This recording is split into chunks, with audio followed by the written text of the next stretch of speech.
Olá, sejam muito bem-vindos a mais um episódio especial do podcast Educação na Mesa. Nós estamos aqui dentro do estande do Sistema Etapa, na Bet Brasil, que é a maior feira de educação da América Latina. Nesse episódio de hoje, nós vamos abordar o tema do prazer do aprendizado. Meu nome é Eduardo Sisti, eu sou professor de História do Grupo Etapa e consultor pedagógico pelo Sistema Etapa, e já já a gente volta a conversar.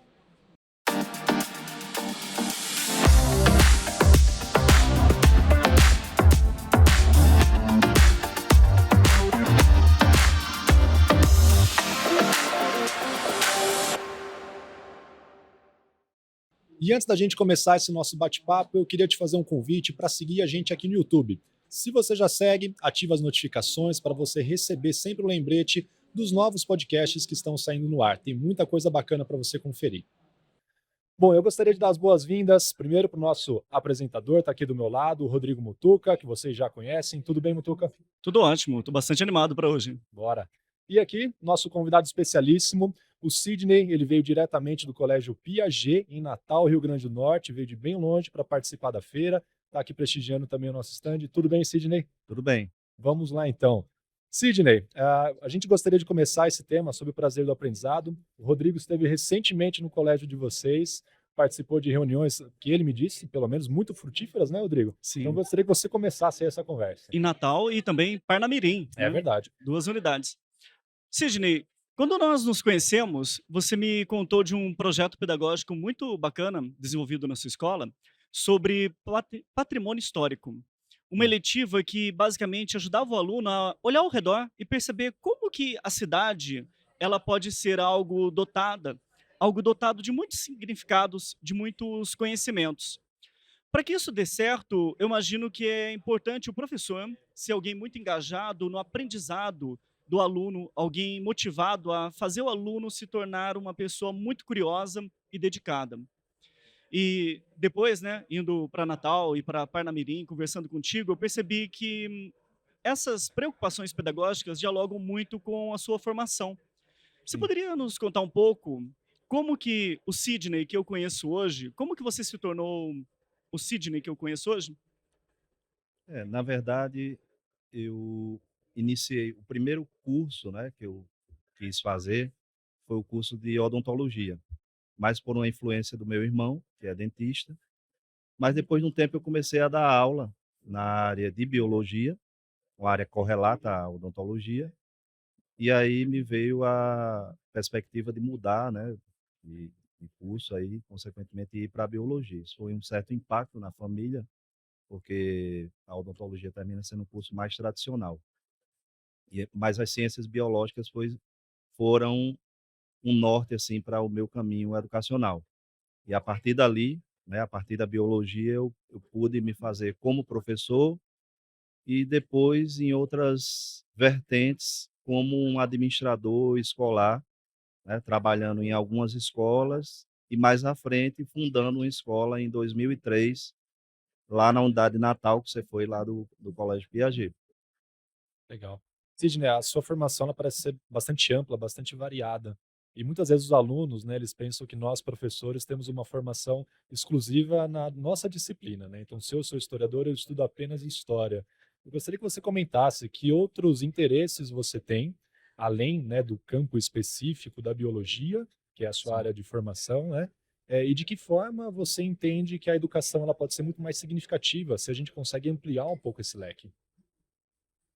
Em 2003, como eu falei, houve a fundação do colégio, mas em 2014 eu fiz o concurso para professor efetivo do Instituto Federal e hoje sou lotado no Instituto Federal, né, como docente.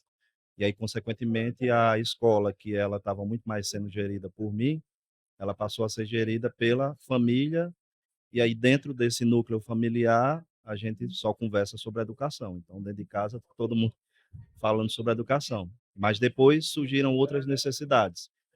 Por exemplo, eu vi no curso de direito, né, entrar para a advocacia, uma perspectiva de conhecer mais sobre o mundo, sobre contratos, sobre relações que a gente muitas vezes não percebe que dentro da escola nós temos relações civis ali, né, responsabilidade civil com o aluno, questões trabalhistas, então uma série de vertentes que a gente precisa saber.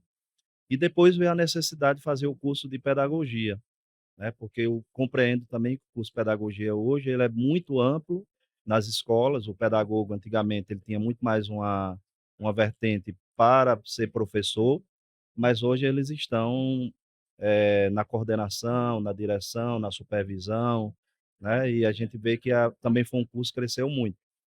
Então o fato de estar estudando, né, de estudar em áreas diferentes, eu acho que não é nada assim tão que não deveria ser algo tão diferenciado, porque na cabeça das pessoas, a educação ela é cartesiana, ela é separada, né? Mas isso é uma forma pedagógica, às vezes curricular, de estruturar o ensino, a educação. Mas quando a gente vai atravessar uma rua, quando a gente vai comprar uma camisa, existem relações de direito ali, existem questões pedagógicas, existe educação, existe história, né, a história ela está em tudo que a gente está fazendo. Então, o aluno hoje ele tem que ter essa compreensão, né, e compreender que nós não estamos focados em um ponto. Quando você é um professor de língua portuguesa, né, como o Rodrigo é, você não tem que saber só aquilo, né, para você viver nesse mundo, você tem que ter uma visão muito mais ampla. E, Uhum. eu acredito nisso e acredito também que estar estudando e buscando uma educação melhor para mim e para os meus alunos é algo que nos dá um aspecto de cidadania incrível. Eu vejo em você um valioso olhar pragmático, no bom sentido, no melhor sentido que essa palavra tem. Sim. Você tem uma escola, em algum momento você percebeu: "Eu preciso entender mais de contratos, vou fazer direito". Você também não parou de estudar pedagogia, você tem um mestrado em biologia, você tem uma preocupação muito grande em transformar conhecimento em aprendizado. Nesse sentido, como você disse muito bem, tentar criar esse olhar amplo pode ajudar nós e também os nossos alunos a olharem para as matérias não como coisas isoladas.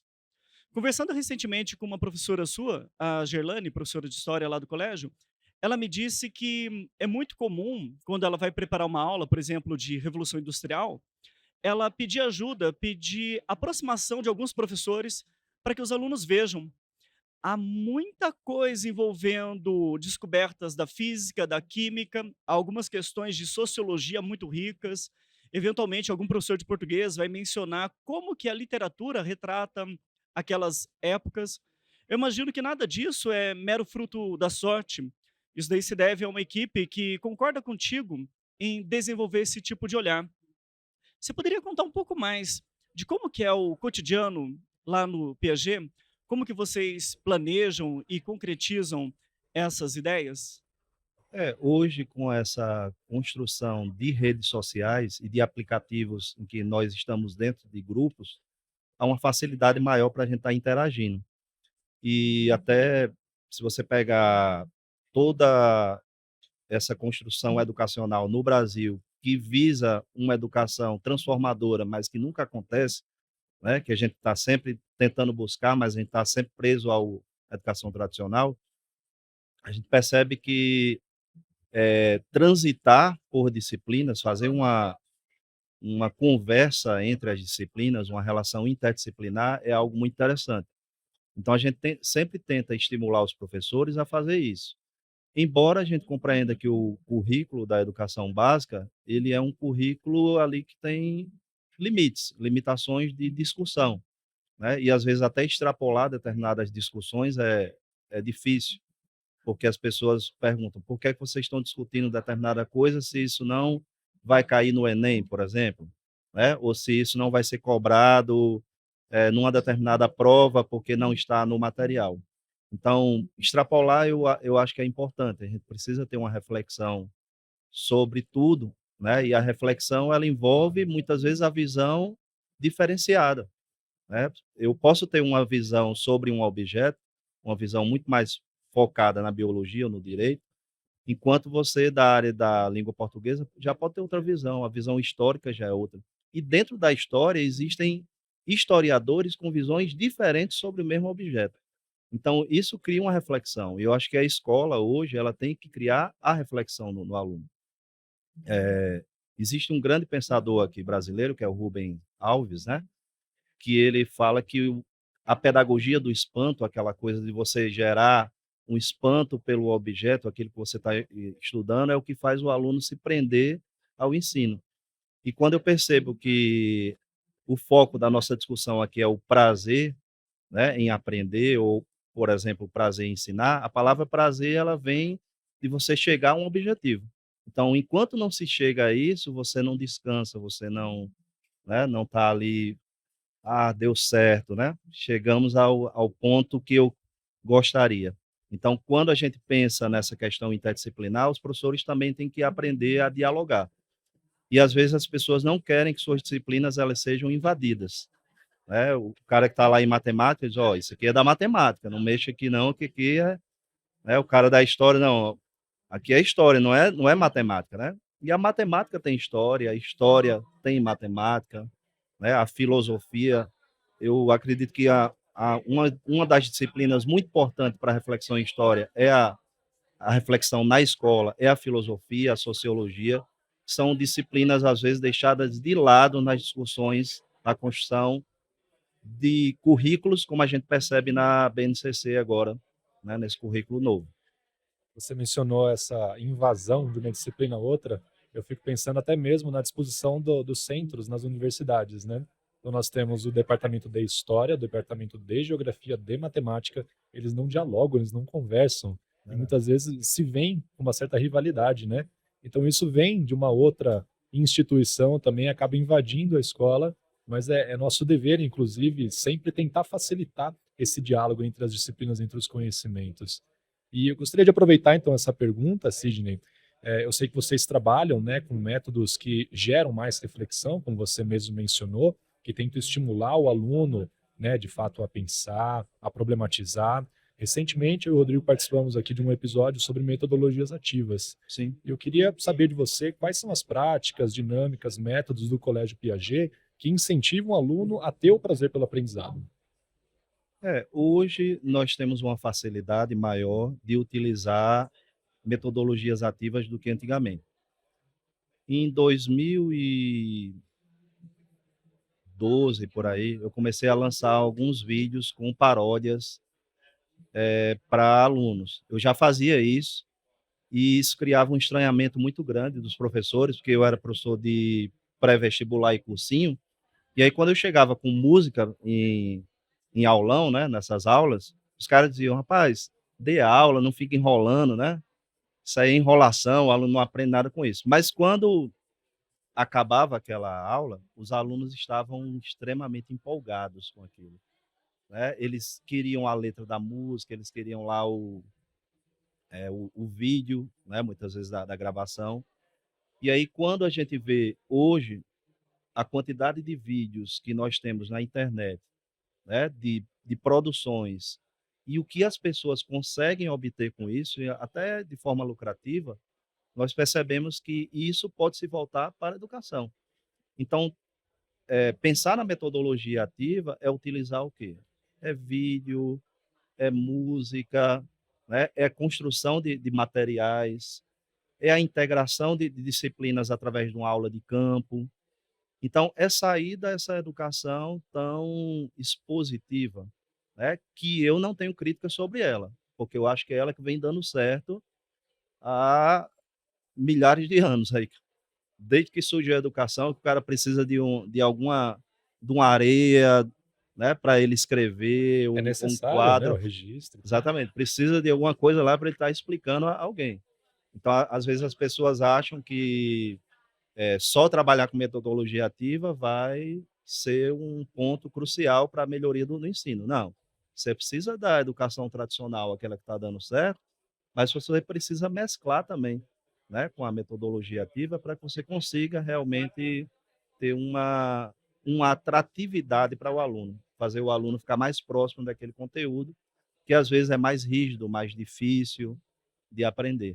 Deixa eu só comentar uma coisinha. Eu acho muito interessante que você menciona o termo tradicional sem uma conotação extremamente negativa, Não. né? Você consegue perceber o papel que uma exposição do professor ainda tem aula, né? O professor ele detém aqueles conhecimentos, ele tem aquela formação, ainda tem um papel muito relevante, né? A Claro. sistematização daquele conhecimento, mas nada impede que ele pratique ali certas atividades, né? Certas dinâmicas que geram envolvimento, engajamento por parte do aluno. É, exatamente. É como você pensar num carro. Um carro ele vai ter 4 rodas, ele vai andar, mas pode ter ar-condicionado, pode ter vidro elétrico, pode ter, né, uma série, ele pode ter lá um computador de bordo. Você vai criar várias coisas, mas o principal ali é você se locomover. Na sala de aula, não tem como você chegar numa sala e criar só metodologias ativas para você transmitir um ensino, né? Você precisa realmente de uma aula expositiva, o aluno precisa se concentrar, ele precisa em alguns momentos chegar em casa e fazer exercícios, anotar as dúvidas, né? Mas a gente também não pode ficar só nisso, porque hoje, e principalmente hoje, as crianças elas já nascem com a tecnologia, né? Elas parecem que já nascem com algum chip ou alguma, né, facilidade de mexer lá em computador, em celular. Você nem entende, às vezes você vê uma criança lá com 2 anos, ela está passando um vídeo, tá, né, o pai vai acostumando lá com aquelas babás eletrônicas, e ele vai tendo facilidade. Então, a gente pode aproveitar isso para o ensino. Então, por que não aproveitar a gamificação para a educação? Por que não aproveitar vídeos para a educação? Então, tudo pode ser aproveitado, né? Demonizar essas questões, deixar isso de lado, é desconectar da realidade, né? Nós vivemos uma realidade tecnológica e a gente precisa buscar essa tecnologia para as salas de aula também. Sempre quando eu converso contigo, eu vejo uma grande preocupação em olhar para um objeto cultural, como você mencionou agora há pouco, por diversas perspectivas. Porque muitas vezes o nosso olhar mais automático, ele pode estar contaminado com uma série de, não vou dizer preconceitos, né, mas pode estar contaminado com uma certa acomodação. Aí você olha, por exemplo, vídeos das mídias, né, YouTube, Instagram, aquilo ali catalisa a atenção do aluno, muitas vezes para simplesmente distraí-lo, para compartilhar fofocas, mas você vê naquilo um potencial muito grande de engajamento. Sim. Então você meio que subverte essa ferramenta pensando num aspecto pedagógico. Como que eu posso aproveitar para catalisar esse interesse do aluno em prol de algo muito positivo? E essa leitura que você fez sobre os modos de ensino me faz lembrar de uma etimologia de que eu gosto muito. A diferença etimológica entre ensinar e educar. Eu falo para os meus alunos que o ensinar, a rigor, significa in mais signo. O in significa para dentro, é quando a gente pega uma informação e coloca na cabeça do aluno. Parece ser uma coisa mais passiva, mais submissa. Só que a rigor tem muitas coisas que a gente precisa memorizar. Por exemplo, a raiz quadrada de 9 não é alvo de discussão. É uma informação já bastante aceita. Ah, que um pimentão é um fruto, né? E um morango é um pseudofruto, são coisas assim que já são mais acertadas. Agora, o educar, que vem de ex duco, o importante é aquilo que o aluno desenvolve. Aqui tem uma subjetividade maior. E você acaba nos mostrando que é uma grande preocupação em o professor trabalhar essas duas vertentes. Em alguns momentos, sim, ele tem que pegar e ensinar, fazer aquele trabalho mais tradicional. Em outros momentos, ele tem que aproveitar essa nova dinâmica. Ele tem que dar voz para que o aluno perceba que muitas vezes a nossa opinião como educador é uma mera opinião. A gente tem que tomar um cuidado, a gente tem uma responsabilidade muito grande em permitir que o aluno, ou estimular que o aluno tenha esse olhar diverso. E a gente também conversou na última vez sobre uma preocupação de a gente vive num mundo em que as coisas estão muito polarizadas e às vezes a sociedade quer uma resposta mais rápida, mais apressada, mais dicotômica, e que a escola tem um papel fundamental em evitar isso, em oferecer para os alunos um olhar mais complexo. Basicamente, né, eu iria pedir para você mostrar como que você faz isso na escola, mas você acabou já respondendo de antemão, então, mais do que uma pergunta, é uma reflexão que a sua resposta me trouxe, e eu É gostaria de compartilhar. um ponto importante, Rodrigo, é a gente pensar na função do professor no tempo da tecnologia. Porque hoje, por exemplo, nós mesmos temos dificuldade em ler algo e saber se aquilo é verdade ou não, Sim. né? Nós vivemos na era aí da fake news. Existe uma série de reflexões aí para isso, de questões até políticas. Aí, a gente deve podar, né, impedir que determinadas, emissoras de televisão, elas possam falar sobre tal coisa. Ou não, a gente deve ter uma liberdade geral. Então, a liberdade hoje ela está gerando uma série de problemas. E também podar vai ser uma série de problemas. Então o professor, ele tem uma função muito importante de orientar. A partir do momento que ele percebe vídeos na internet, ele vai lá no YouTube e ele começa a ver um vídeo ou outro, no início do vídeo, pelo menos eu, quando eu vou iniciando um vídeo que o cara vai falando, eu já percebo se é bom ou não, né? Eu já vejo ali se há um aprofundamento maior das discussões que ele está fazendo, ou se ele vai fazer um vídeo muito superficial para aquelas pessoas que não têm, às vezes, nenhuma visão sobre determinado assunto. Então, a função do professor, principalmente para as mídias também, é a função de orientar, né? Às vezes, disponibilizar para o aluno num depositório lá, num arquivo. Ó, esse vídeo é bom, esse cara aqui né, tem uma discussão boa. E, às vezes, nós mesmos temos a possibilidade de fazermos vídeos. Porque a gente tem uma certa dificuldade de trabalhar com mídias, porque eu acredito que na nossa cabeça isso era coisa de televisão. Isso era coisa da Globo, da Record, do SBT, os caras que tinham estrutura maior. Mas a gente percebe que pessoas hoje com celular, elas fazem muitas coisas boas. Elas saem na rua, por exemplo, trabalhar o patrimônio histórico hoje é você andar pela cidade e explicar a cidade para as pessoas. Lá em Natal, as pessoas não conhecem a cidade. As pessoas não sabem os locais históricos. Elas não sabem, nos locais históricos, o que é que aquilo representa para a história da cidade, do país ou do mundo. E veja que Natal é uma cidade que está dentro da história, posicionada ali como uma das principais na Segunda Guerra Mundial. Então, lá no Alecrim tem um bairro que tem números, então você tem Avenida 1, Avenida 2, Avenida 3, tudo isso foi colocado por americanos, né? Porque eles têm essa coisa de, ao invés de colocar o nome, numerar. Então as pessoas às vezes não sabem. No centro da cidade existe uma sequência de ruas que é exatamente a sequência de presidentes da República do Brasil. As pessoas não sabem disso. Elas vão, tem lá avenida tal, então elas não sabem essa sequência. Então elas precisam saber.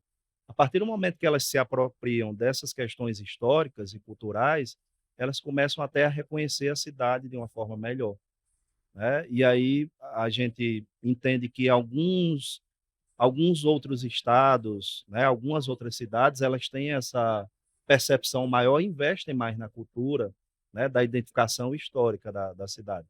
Então, quando a gente sabe relacionar bem isso, né, quando a gente sabe construir bem isso no aluno, a gente vai criar um aluno com uma capacidade cidadã maior.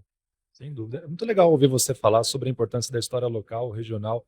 Eu, particularmente, gosto muito, óbvio, né? E a gente percebe como muitas vezes o aluno ele sabe muito melhor sobre a antiguidade clássica do que o seu próprio bairro, do que a sua própria cidade. Verdade. Isso é um pouco triste, né? Na verdade, é bastante triste. E ouvindo você falar, eu me lembro até mesmo da preocupação que o Enem tem em relação a isso, né? De Sim. uma preocupação mais contextualizada, para que o aluno também perceba que há história no seu entorno, para que ele consiga fazer essa relação da sua identidade com aquilo que é regional, com aquilo que é nacional, com o global, que daí a gente vai ter um ensino de fato significativo. E eu e o Rodrigo, a gente trabalha muito com uma formação sobre a radiografia do Enem, tentando estimular o prazer do aprendizado a partir de um exame nacional. Sim. Isso aparentemente é até paradoxal, né? Como que a gente consegue se divertir, como a gente consegue aprender de forma bem interessante a partir de um exame. Eu me lembro, por exemplo, de questões que envolvem o uso do grafite, uma expressão, né, artística, que causa, claro, diversas divergências, né, polêmicas. A gente analisa muitas imagens, a gente fala sobre a importância do aluno construir um repertório cultural, assistindo filmes, lendo Sim. livros e conhecendo o seu entorno. Então, eu queria ouvir de você um pouco de que forma é possível conciliar um ensino, entre aspas, mais tradicional, né, e que é evidente que a gente precisa ter uma preocupação com o vestibular, sem que o aluno perca o interesse pelo aprendizado.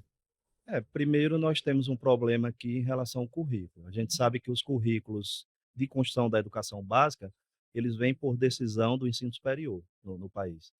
E são questões políticas também. Como você falou, existem grupos, núcleos que vão defender suas áreas. Sim. Então, a partir do momento que a minha área ela está contemplada na educação básica, provavelmente ela vai ter um peso maior no ensino superior.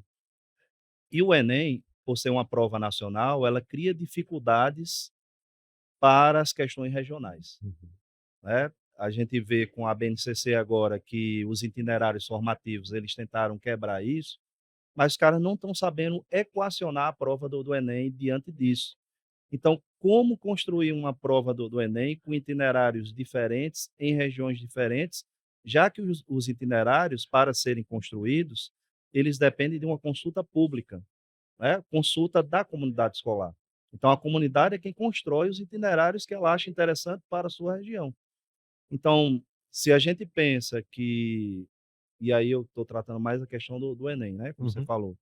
Se a gente pensa numa prova nacional, dentro de um currículo, sem levar em conta essa regionalização, essa questão do que é importante para cada região, nós teríamos que criar aqueles conceitos mais uniformes para o país todo e que são importantes para qualquer, estudante, né. Rodrigo falou a questão de etimologia de palavra. Eu costumo chegar nas salas de aulas, nas primeiras aulas e dizer: "Ó, muitos de vocês são chamados de alunos, né, e a acepção etimológica da palavra aluno é aquele que não tem luz, aquele que há não e luz, né. Então aquele que ainda não tem um certo conhecimento. A partir do momento que ele começa a estudar, ele passa a ser um estudante. Então eu digo: "Ó, vocês deixem de ser alunos e passem a ser mais estudantes, comecem a estudar mais, para que vocês comecem a ter mais luz, mais capacidade de conhecimento". Então, voltando para a questão do Enem, da construção que a gente estava falando lá, eu percebo que o currículo, no país, ele é ainda muito engessado. Existem determinadas partes, por exemplo, dentro da biologia, que eu acredito que não seriam relevantes para o aluno aprender na educação básica. Eles poderiam estar lá no ensino superior. Por exemplo, embriologia, histologia, são disciplinas que não vão fazer diferença nenhuma para um aluno que não vai para a área biomédica. Então, para uma construção cidadã, esse aluno não vai ter, se ele for, por exemplo, para a engenharia, ele perdeu tempo aprendendo aquilo ali, né. Provavelmente na história também vai ter isso, na língua portuguesa vai ter isso. Então, criar um currículo que seja mais necessário para o país, para uma concepção mais de norte a sul, seria interessante. Porém, pensar também que a gente vai deixar de lado aqueles aspectos para que o aluno consiga viver melhor na sua região, é deixar de lado, como eu falei, a própria cidadania daquele aluno. É interessante, né, quando a gente pensa em história local, porque é uma dificuldade natural.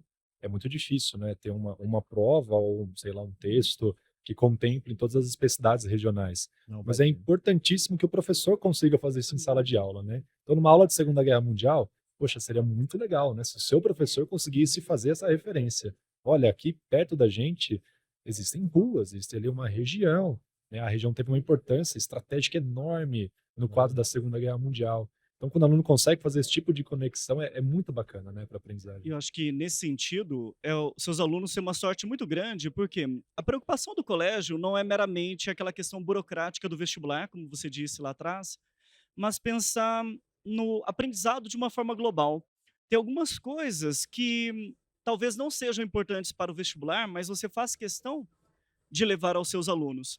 Você usou a metáfora do aluno, e essa metáfora ela aparece num livro do Rubem Alves, né, no Fomos Maus Alunos. Sim. Tem até um problema, né, uma discussão se etimologicamente faz sentido, mas pensando na questão semântica, quando o seu aluno, quando o seu estudante, ele se dá conta de que o aprendizado depende muito dele e ele é protagonista disso, ele para de olhar para o professor como alguém que tem um conhecimento e vai transferir para ele, e ele vai perceber que ele e os seus professores e seus colegas, eles vão construir um conhecimento coletivamente e, ao mesmo tempo, cada um deles vai absorver isso de uma forma individual. Então, quando você nos diz, lá a gente tem uma preocupação, sim, com Enem, vestibular, mas ao mesmo tempo a gente tem preocupação em ajudar o aluno a aprender outras coisas. Eu acho que isso daí pode ser um ótimo exemplo para várias escolas que enfrentam desafios similares. Mas a gente sabe que o resultado das escolas da educação básica termina sendo o termômetro da escola é a aprovação no ensino superior, né. Então, há uma dificuldade de você sair disso, né, dessa concepção, porque você precisa de aprovações para que você se mantenha no mercado, né, e isso não é só de escolas privadas, mas escolas públicas também, elas são meio que aferidas dessa forma.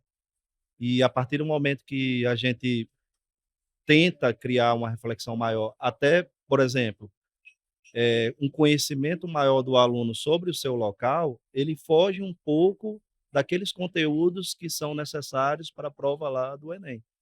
Então, eu acho que eu acredito que o aluno, ele às vezes não conhece muito o seu bairro, ele não conhece muito a sua cidade, porque aquilo não está no currículo, né, aquilo não está sendo cobrado.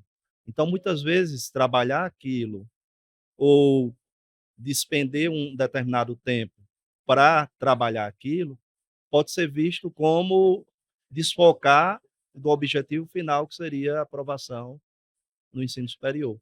Sem dúvida. Sidney, quando a gente fala em prazer do aprendizado, você até mencionou que tem que necessariamente existir também o prazer de ensinar. Eu Sim. queria saber de você, né? Você é professor, hoje você também atua na gestão, e eu queria saber como que você consegue estimular os professores a pensarem, elaborarem aulas de qualidade, que sejam aulas estimulantes aos alunos. É capacitação, né, é uma coisa muito importante, a gente precisa estar ouvindo outras pessoas. Nós não somos donos do saber, o saber é uma construção coletiva. Então, a partir do momento que eu estou conversando com o Rodrigo foi lá a Natal e a gente dialogou e ele conversou, aí a gente falou questões de vídeo, né, ele gosta da natureza, de astronomia, né. Uhum. Só um pouquinho, né? Então, isso já é uma forma da gente estar dialogando sobre uma construção. Então, os professores precisam estar abertos a isso. Não há uma formação simplesmente dentro da universidade. E eu acredito que muitos de nós aprendeu muito mais após a universidade do que dentro da universidade. A universidade ela foi meio uma forma de dar alguma, né, uma pitada ali de alguma coisa, mas depois a gente foi se formando muito mais.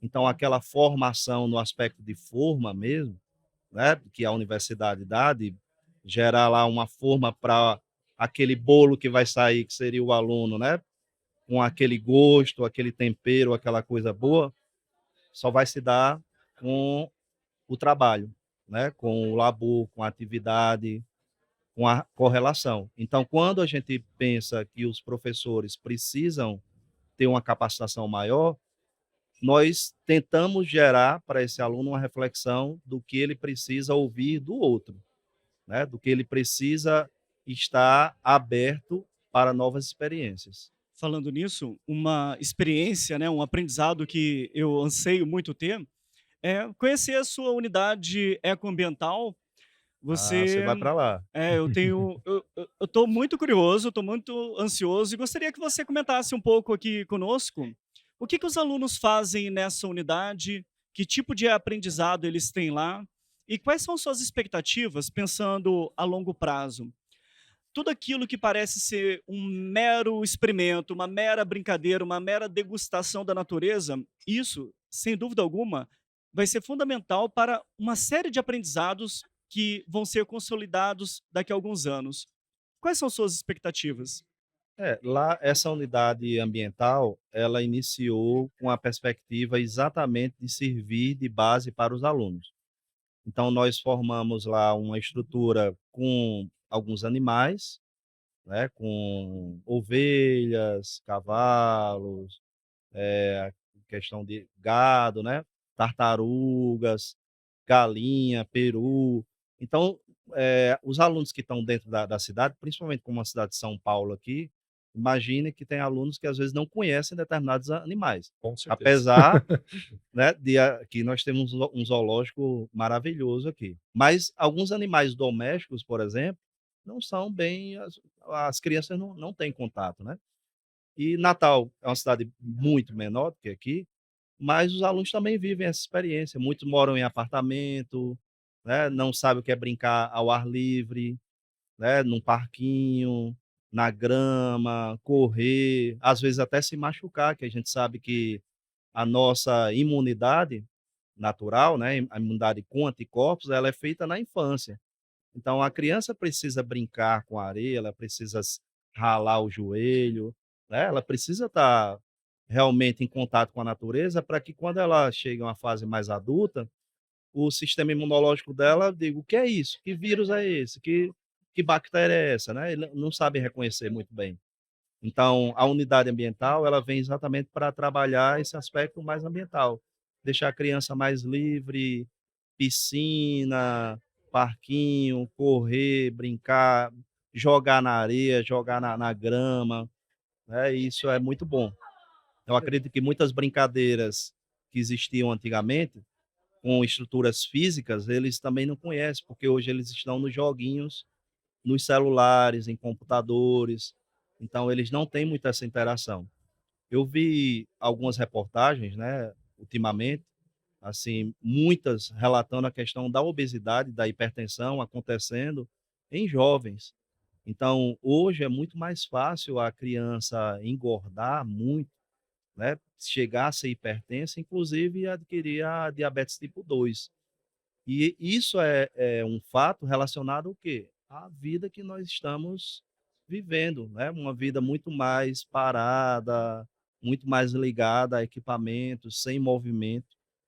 Então é importante a gente ter essa unidade ambiental para mostrar isso, né. Lá a gente tem também uma região, Rodrigo ficou de ir lá, tem uma área com um manancial de água lá enorme também.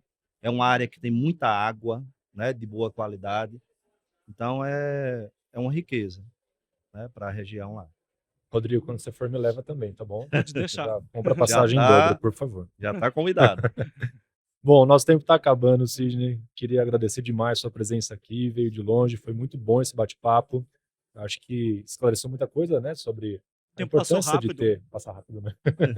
A importância dessa educação plural, diversificada, né, e da gente sempre pensar no quanto é importante a gente estimular o prazer do aprendizado para que não seja algo burocrático, algo mecânico.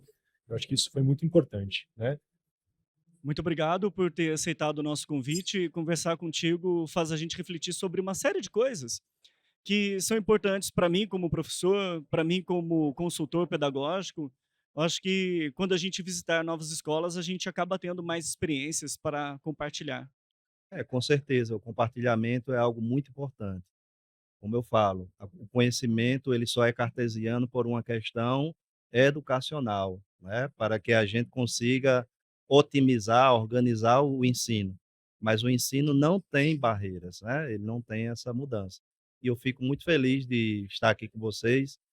Rodrigo já é um amigo querido, assim, que a gente de vez em quando está conversando lá, né, e a gente aqui, nós juntos, podemos construir uma educação, com certeza, mais reflexiva e mais significativa também para o professor, porque a gente fala da educação significativa sempre pensando no aluno, mas o professor também precisa ter uma visão do significado até do que ele está utilizando, né, das metodologias e das propostas educacionais dele.